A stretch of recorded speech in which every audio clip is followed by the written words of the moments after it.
गिरफ्तारी के बाद भगत सिंह और उनके साथियों को अलग अलग जेलों में डाल दिया गया।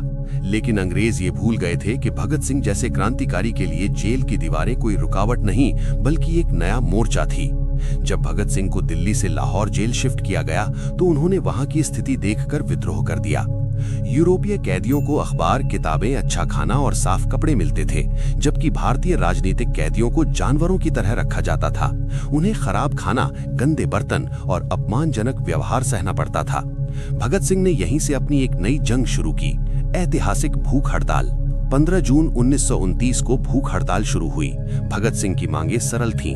भारतीय कैदियों को राजनीतिक कैदी का दर्जा मिले, उन्हें किताबें और अखबार दिए जाएं और खाने की गुणवत्ता सुधारी जाए। अंग्रेज सरकार को लगा कि ये लड़के 2-4 दिन में हार मान लेंगे, लेकिन वे गलत थे।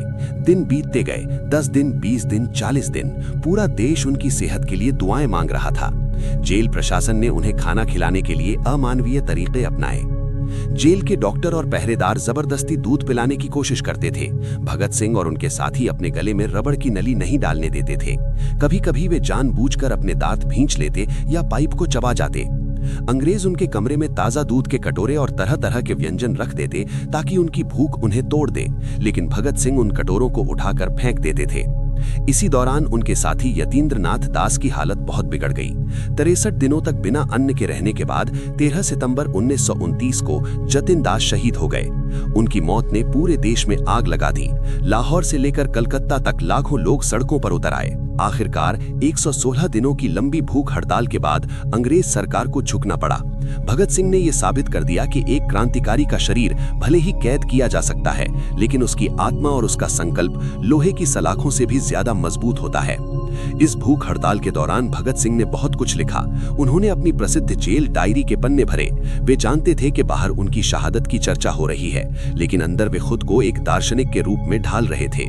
जब उनके पिता किशन सिंह ने उनकी सजा कम कराने के लिए दया याचिका यानी मर्सी पिटीशन दायर की तो भगत सिंह अपने पिता पर बहुत क्रोधित हुए। उन्होंने जेल से पत्र लिखा, पिताजी, मेरा जीवन इतना सस्ता नहीं है कि मैं उसे दया की भीख मांगकर बचाऊं। आपने मेरी सहमति के बिना ये याचिका दायर कर मेरा अपमान किया है। ये भूख हड़ताल सिर्फ सुविधाओं के लिए नहीं थी, ये भारतीय मानस के भीतर बैठे डर को खत्म करने की एक प्रक्रिया थी। भगत सिंह ने जेल को एक यूनिवर्सिटी बना दिया था, जहां वे हर दिन समाजवाद, धर्म और न्याय पर बहस करते थे।